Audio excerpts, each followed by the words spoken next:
Non, wallah, pardon. Ah ouais. Ouais, c'est parti pour la ouvrir le cul. Monster Hunter World, sorti en début 2018 et à sa sortie c'est un succès direct, commercial et critique. Dites-vous que le jeu s'est tellement bien vendu qu'il a propulsé la licence. Leur dernier jeu Monster Hunter Generation Ultimate s'est vendu à 5 millions de copies, alors que Monster Hunter World a juste multiplié ce chiffre par 5. Donc si vous savez compter, 25 millions. Pour vous dire, c'est ce jeu qui a fait connaître la licence à l'international. Mais une fois le jeu fini, les joueurs se sont plaints de la facilité du jeu. Bon, déjà la facilité c'est quelque chose de super subjectif. Et je peux quand même, je pense, prouver avec quelques monstres que vraiment c'était pas si simple. Ouais, je me souviens de ce putain de Behemoth. Et aux Alpha Suprême aussi. Et cette critique va aussi revenir pour les deux prochains opus, Monster Hunter Rise et Monster Hunter Wild. Enfin bref, 1 an et demi après sa sortie, Capcom vont sortir une extension pour le jeu, Monster Hunter Iceborne, qui déjà pour moi est l'un des meilleurs DLC dans le JV et qui prend environ 500 heures à compléter à 100%, comparé à d'autres DLC qui rajoutent seulement 10 heures. Coucou Pokémon Zelda d'ailleurs. J'aime bien quand même Pokémon, mais avec une différence de seulement 10 euros entre les deux DLC, c'est chaud un peu. Et pour preuve que j'aime bien la licence, regardez-moi ce Rexilus. Ouais, j'ai envie de montrer parce que j'ai mis 2 jours à l'avoir. Putain, fait chier. Enfin bref, une fois le DLC fini, les gens ont complètement retourné leur veste. Pour eux, le jeu est trop dur. Enfin, je dis les gens, mais surtout les critiques, quoi. Et on se rappelle quand même bien du journaliste coincé dans le tuto de Cuphead. Ouais, juste voir ces images, ça me fait mal. Et c'est pour ça que je vais analyser la difficulté de Monster Hunter World Iceborne. Bon, déjà un peu de contexte. Dans Monster Hunter, on joue le Hunter. Le Hunter ne chasse pas pour réguler la faune, il chasse pour avoir une meilleure armure. Et chasser encore plus. Ouais, excusez-moi, je me suis un petit peu emballé. J'ai un arc dev perso qui m'a envahi. Après, Monster Hunter a quand même une partie assez compliquée avec leur système de talent. Même si pour finir le jeu de base, il y a vraiment pas besoin. Par contre, si tu veux t'optimiser pour le post-game, bah t'es vraiment comme ça. Mais bon, bref. Le jeu en lui-même, qu'est-ce que ça donne? Bah, c'est juste des combats épiques, des musiques épiques et des monstres qui piquent. Par exemple, regardez-moi le combat contre Glavenus, mon monstre préféré d'ailleurs.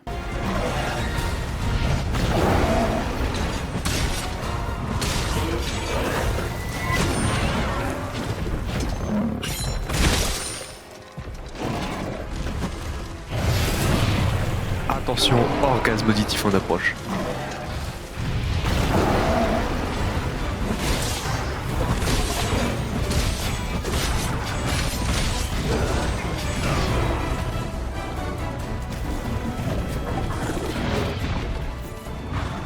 Oh, excusez-moi. En écoutant cette musique, j'ai légèrement joui. Mais du coup, qu'est-ce qui fait que ce DLC est considéré comme trop dur? Bah en fait, deux monstres. On a dans un premier temps l'Alatréon et le Fatalis.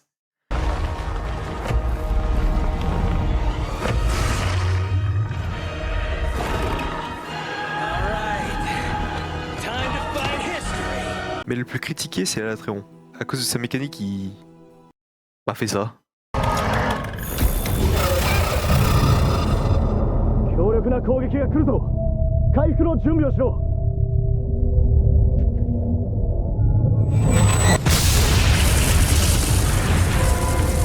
Même si je trouve le Fatalis plus dur. Mais bon, commençons donc avec l'Alatréon. Bon, déjà dans Monster Hunter, il y a un système d'éléments. Bon, très classique, feu, eau, foudre, dragon. Bon, je savais pas que le dragon était un élément, mais ok. Et la particularité de l'Alatréon, c'est que il maîtrise tous ces éléments. Il va changer d'élément. Donc il va passer par exemple de glace à feu. Et ce qui fait que le combat est considéré comme difficile, c'est qu'il change également sa faiblesse. Si vous avez une arme de feu, il peut changer sa faiblesse et peut-être résister. Il fait un peu d'aléatoire. Et surtout, si vous mélangez ça avec sa mécanique de son attaque ultime, qui est un DPS check. Donc si vous ne mettez pas assez de dégâts pour lui casser sa tête, littéralement, vous êtes mort, fini. Et si vous êtes à plus de 3, direct retour au camp. Ah oui aussi d'ailleurs, son attaque s'appelle simplement le jugement élémentaire. Voilà, ça sert à rien de savoir le nom, mais j'aime bien. J'aime bien. Et du coup, le but du combat, c'est de lui péter la gueule pour survivre. Tout simplement. Et particulièrement lui casser la tête. Parce que si tu la casses pas, t'es mort. Et du coup, rien que ça, c'est quand même assez frustrant. Mais comme je l'ai dit, le Fatalis est pour moi encore plus dur. Alors, le Fatalis du coup. Bon, déjà il a un nom qui pète sa mère. Mais il fait quoi? bah il fait du feu. Mais fort, hein. Enfin, genre vraiment fort. Et du coup, bah en fait, bah c'est tout le combat. C'est juste tu butes un dragon de feu ultra boosté, qui a des grosses attaques avec de gros dégâts. Et aussi et surtout, la difficulté relève du fait est que tu n'as que 30 minutes pour le buter.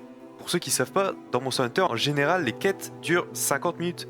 Ils ont retiré 20 minutes pour le boss le plus dur du jeu. Voilà, comme ça, c'est gratuit. Mais le combat est tellement compliqué que pendant ces 30 minutes, tu dois être concentré. Tu dois pas lâcher ton écran pendant 30 minutes, au risque de prendre une putain d'attaque qui va ton headshot.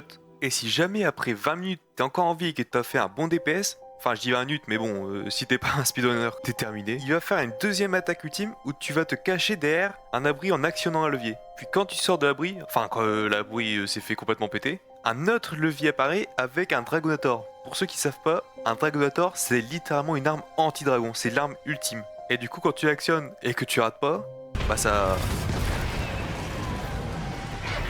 Et après ça, bah... écoutez.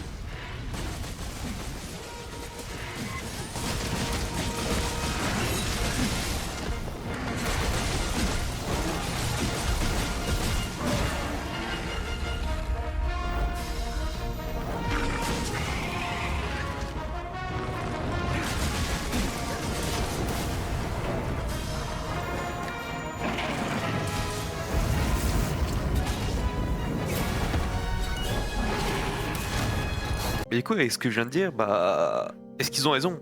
Est-ce que, bah, à cause du Fatalis et de la Tréon, est-ce que le jeu ne serait pas trop dur? Et bah... Bah pas tellement non. Enfin, je vous explique. C'est sûr que les combats sont quand même assez exigeants, mais bah, pas si exigeants que ça justement. Ce que je veux dire, c'est que les fenêtres d'erreur sont beaucoup plus permissives que sur un Dark Souls par exemple. Pour vous dire, moi, à l'époque, allez, grand maximum, j'ai mis 2 essais à buter le Fatalis. Maximum et en solo. Ah oui, parce que du coup, et même pour rendre le combat un peu plus facile, tu peux jouer en coop, ce qui annule presque le facteur de temps. Tellement en coop, tu fais de dégâts. Mais comparé à un Dark Souls, mourir contre un boss 2 fois, c'est rien. Quasiment l'entièreté des boss de Dark Souls va demander bien plus de morts et de bien plus de connaissances sur le boss que t'affrontes. Enfin, sans vivant. Vivant, il pue. Le Fatalis va vous demander quand même d'être exigeant, mais beaucoup moins que 90% des boss de Dark Souls. Après, évidemment, c'est 2 jeux qui ne se comparent pas. Enfin, pas vraiment. Même si on peut dire que le gameplay se ressemble, bah, dans le fond, pas tellement. Ce que je veux dire, c'est que même si visuellement on voit que bah tu tapes sur un boss avec un système de lock, ou plusieurs d'ailleurs, allez vous faire foutre car oui, une erreur sur Monster Hunter est beaucoup moins punie qu'une erreur sur Dark Souls. Et même la difficulté générale, bah ouais, Monster Hunter n'a pas pour but de rendre le jeu difficile. Dark Souls 1 non plus, mais ça fait partie de ses qualités. Et si je compare aussi les deux, c'est parce que je les avais fait à peu près à la même époque. Et là où je pense dans Dark Souls, tu dois appliquer le Get Good.